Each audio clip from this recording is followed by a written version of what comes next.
കൊടുവള്ളി വെണ്ണക്കാടാണ് ദേശീയപാതയോരത്ത് 2 കഞ്ചാവ് ചെടികൾ കണ്ടെത്തിയത്. ബൈക്കിൽ സഞ്ചരിക്കുകയായിരുന്ന യുവാക്കളാണ് ഇവ ആദ്യം കണ്ടത്. സംശയം തോന്നിയതോടെ ഇന്റർനെറ്റിൽ ഫോട്ടോ സെർച്ച് ചെയ്തു. പിന്നാലെ പോലീസിൽ വിവരമറിയിച്ചു. പോണ പോക്കിൽ ഒരു വെറൈറ്റി ചെടി കണ്ട് അപ്പോൾ ഞാൻ പൈസ പറഞ്ഞ് ഇത് കഞ്ചാവാണല്ലോ, അപ്പോൾ സാറിനോട് പറഞ്ഞതാണ്.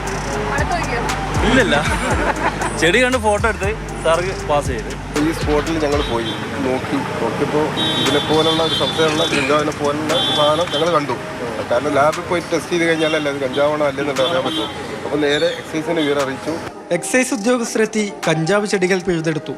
110ഉം 90ഉം സെന്റിമീറ്റർ വീതം ഉയരമുള്ളതാണ് ചെടികൾ. ഏകദേശം 110 സെന്റിമീറ്ററോളം നീളമുള്ള കഞ്ചാവ് ചെടി, 90 സെന്റിമീറ്റർ നീളമുള്ള കഞ്ചാവ് ചെടി. ഈ 2 ചെടികളാണ് ഇപ്പോൾ നിലവിൽ കിട്ടിയത്. ഇതൊരു മേജർ കേസാണ്.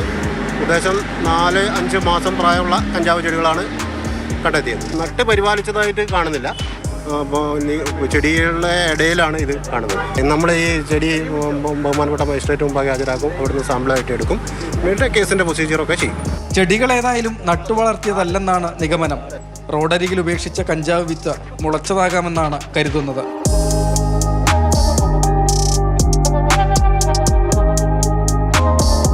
മാതൃഭൂമി ന്യൂസ്, കോഴിക്കോട്.